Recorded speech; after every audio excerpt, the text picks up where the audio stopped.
Shri Sai Satcharitra, Chapter 5. Baba's return with Chand Patil's marriage party, welcomed and addressed as Sai, contact with other saints, his attire and daily routine, the story of the Padukas, wrestling bout with Muhyiddin and change in life, turning water into oil, the pseudo-guru Jawahar Ali. Return with Chand Patil's marriage party. As hinted in the last chapter, I shall now describe first how Sai Baba returned to Shirdi after his disappearance. There lived in the Aurangabad district Nizam state in a village called Dhoop a well-to-do Mohammedan gentleman by name Chand Patil. While he was making a trip to Aurangabad, he lost his mare. For 2 long months he made a diligent search but could get no trace of the lost mare. After being disappointed, he returned from Aurangabad with the saddle on his back. After travelling 4 kos and a half, he came on the way to a mango tree at the foot of which sat a fakir. He had a cap on his head, wore kafni and had a satka under his arm, and he was preparing to smoke a chillum. On seeing Chand Patil pass by, he called out to him and asked him to have a smoke and to rest a little. The queer fellow or fakir asked him about the saddle. Chand Patil replied that it was of his mare which was lost some time back. The fakir asked him to make a search in the nala close by. He went, and the wonder of wonders, he found the mare there. He thought that this fakir was not an ordinary man, but an awliya, a great saint. He returned to the fakir with the mare. The chillum was ready for being smoked, but 2 things were wanting: fire to light the pipe and water to wet the chapi, through which smoke is drawn up. The fakir took his prong and thrust it forcibly into the ground, and out came a live ember, which he put on the pipe. Then he dashed the satka on the ground, from where water began to ooze. The chapi was wetted with that water, then wrung out and wrapped around the pipe. Thus, everything being complete, the fakir smoked the chillum and then gave it also to Chand Patil. On seeing all this, Chand Patil was wonderstruck. He requested the fakir to come to his home and accept his hospitality. Next day, he went to Patil's house and stayed there for some time. Patil was a village officer of Dhoop. His wife's brother's son was to be married, and the bride was from Shirdi. So Patil made preparations to start for Shirdi for the marriage. The fakir also accompanied the marriage party. The marriage went off without any hitch. The party returned to Dhoop except the fakir, who stayed back in Shirdi and remained there forever. How the fakir got the name Sai. When the marriage party came to Shirdi, it alighted at the foot of a banyan tree in Bhagat Malsapati's field near Khandoba's temple. The carts were loosened in the open courtyard of Khandoba's temples, and the members of the party descended one by one, and the fakir also got down. Bhagat Mahasapati saw the young fakir getting down and accosted him. Ya Sai, welcome Sai. Others also addressed him as Sai, and henceforth he became Sai Baba. Contact with other saints. Sai Baba began to stay in a deserted masjid. One saint named Devidas had been living in Shirdi for many years before Baba came there. Baba liked his company. He stayed with him in the Maruti temple in the Chawri and for some time lived alone. Then came another saint by name Janakidas. Baba spent most of his time in talking with him, or Janakidas went to Baba's residence. So also one Vaishya householder saint from Puntambe by name Gangagir always frequented Shirdi. When he first saw the Sai Baba carrying pitchers of water in both hands for watering the garden, he was amazed and said openly, "Blessed is Shirdi that it got this precious jewel. This man is carrying water today, but he is not an ordinary fellow. As this land Shirdi was fortunate and meritorious, it secured this jewel." So also one famous saint by name Anandanath of Yevala Mutt, a disciple of Akalkot Maharaj, came to Shirdi with some people. When he saw Sai Baba, he said openly, "This is a precious diamond in reality. Though he looks like an ordinary man, he is not a gar, but a diamond. You will realize this in the near future." Saying this, he returned to Yevala. This was said when Sai Baba was a youngster. Baba's dress and daily routine. In his young days, Sai Baba grew the hair on his head, never had his head shaved. He dressed like an athlete. When he went to Rahata, which is 3 miles from Shirdi, he brought with him small plants of marigold, chai and jui, and after cleaning them, he planted and watered them. A devotee by name Vaman Tatya supplied him daily with 2 unbaked earthen pitchers. With these, Baba himself used to water the plants. He drew water from the well and carried the pitchers on his shoulders. In the evening, the pitchers were kept at the foot of the neem tree. As soon as they were placed there, they broke as they were made of mud and not baked. Next day, Tatya supplied 2 fresh pitchers. This course went on for 3 years, and with Sai Baba's toil and effort, there grew a garden. On this site at present stands the big mansion, Samadhi Mandir of Baba, which is now frequented by so many devotees. The story of Padukas, footprints under the neem tree. A devotee of Akkalkot Maharaj by name Bhai Krishnaji Ali Bakkar worshipped the photo of Akkalkot Maharaj. He once thought of going to Akkalkot, which is in Sholapur district, take the darshan of the Padukas, footprints of the Maharaj, and offer his sincere prayer there. But before he could go there, he got a vision in his dream. Akkalkot Maharaj appeared in the vision and said to him, "Now Shri is my resting place. Go there and offer your worship." So Bhai changed his plan and came to Shirdi, worshipped Baba, stayed there for 6 months and was happy. As a reminiscence of this vision, etc., he prepared the Padukas and installed them on an auspicious day of Shravan, Shaka 1834, 1912 AD, under the neem tree with due ceremonies of formalities conducted by Dada Kelkar and Upasini. One Dikshit Brahmin was appointed for worship and the management was entrusted to devotee Sagun. Complete version of the story. Mr. B.V. Dev, retired Mamlatdar of Thana and a great devotee of Sai Baba, made inquiries about this matter with Sagun Meru Nayak and Govind Kamlakar Dikshit and has published a full version of the Padukas in Sai Leela, Volume 2, Number 1, page 25. It runs as follows. In 1834 Shaka, that is 1912 AD, when Dr. Ramarao Kothare of Mumbai came to Shirdi for Baba's darshan. His compounder and his friend Bhai Krishnaji Ali Bakkar accompanied him. The compounder and Bhai became intimate with Sagun Meru Nayak and G.K. Dikshit. While discussing things, these persons thought that there must be some memorial of Sai Baba's first advent at Shirdi and his sitting under the holy neem tree. They thought of installing Baba's Padukas there and were going to make them of some rough stone. Then Bhai's friend, the compounder, suggested that if this matter was made known to his master, Dr. Ramarao Kothare, he would prepare nice Padukas for this purpose.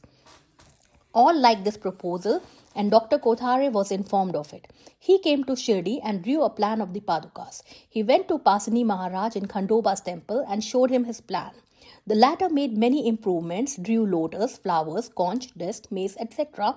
and suggested that the following shloka, verse regarding neem tree's greatness and Baba's yogic powers be inscribed. The verse was as follows.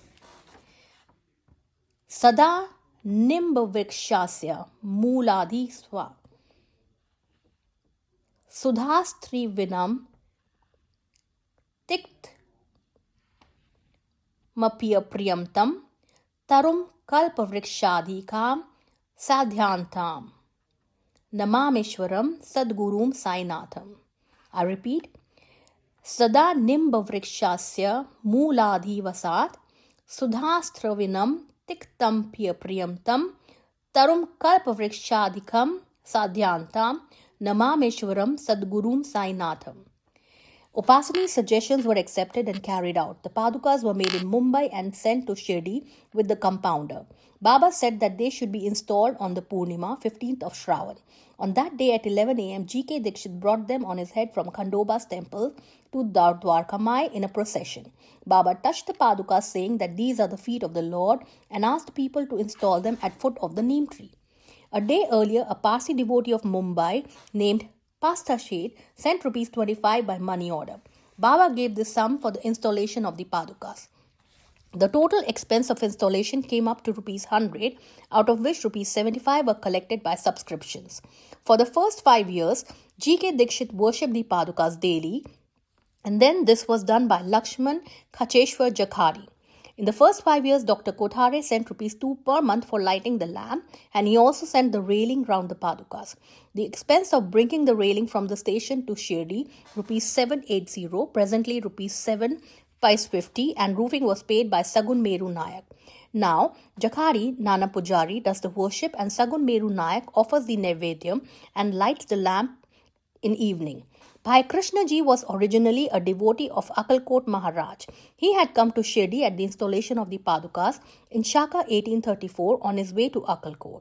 He wanted to go to Akkalkot after taking the darshan of Baba. He asked Baba's permission for this. Baba said, "Oh, what is there in Akkalkot? Why do you go there? The Maharaj of that place is here, myself." Hearing this, Bhai did not go to Akkalkot. He came to Shirdi off and on after the installation of the Padukas. Mr. B.V. Dev concluded that Hemant Pant did not know these details.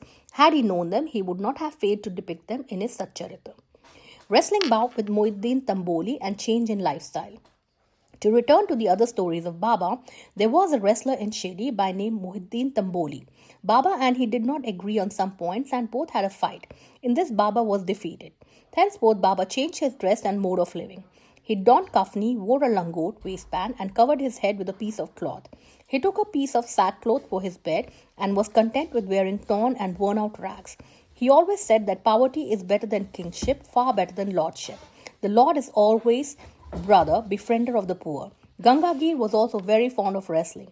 Once, while he was wrestling, a similar feeling of dispassion descended over him, and at the proper time he heard the voice of an adept saying that he should wear out his body, playing with God. So he too gave up sansar and turned towards God realization.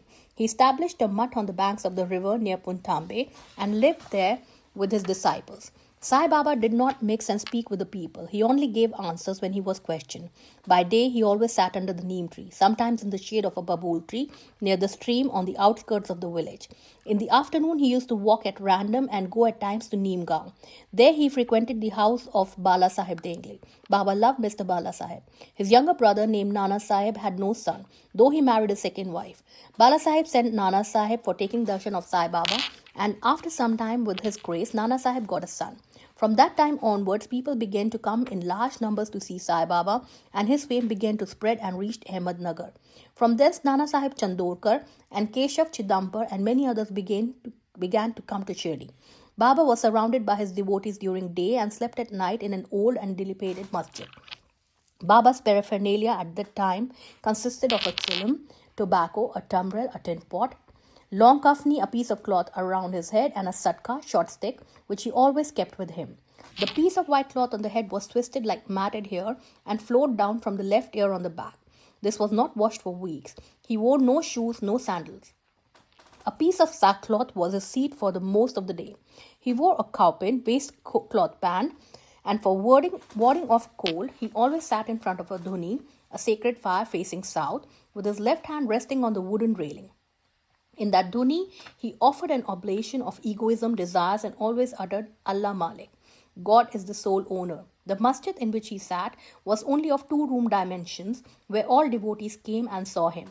After 1912, there was a change. The old masjid was repaired and a pavement was constructed. Before Baba came to live in this masjid, he lived for a long time in a place, Takia, where with ghungru tied on his ankles, Baba danced beautifully and sang with tender love, turning water into oil. Sai Baba was very fond of lights. He used to borrow oil from shopkeepers and keep lamps burning the whole night in the masjid and temple. This went on for some time. The Banyas who supplied oil gratis once met together and decided not to give him oil. When, as usual, Baba went to ask for oil, they all gave him a distinct no. Unperturbed, Baba returned to the masjid and kept the dry wicks in the lamps. The Banyas were watching him with curiosity. Baba took the tumbrel, his tin pot, which contained very little, few drops of oil, put water into it and drank it, and then forced it out to fall into the container. After consecrating the tin pot in this way, he again took the water from the tin pot and filled all the lamps with it and lighted them. To the surprise and dismay of the watching Banyas, the lamps began to burn and kept burning the whole night. The Banyas repented and apologized, and Baba forgave them and asked them to be more truthful in future.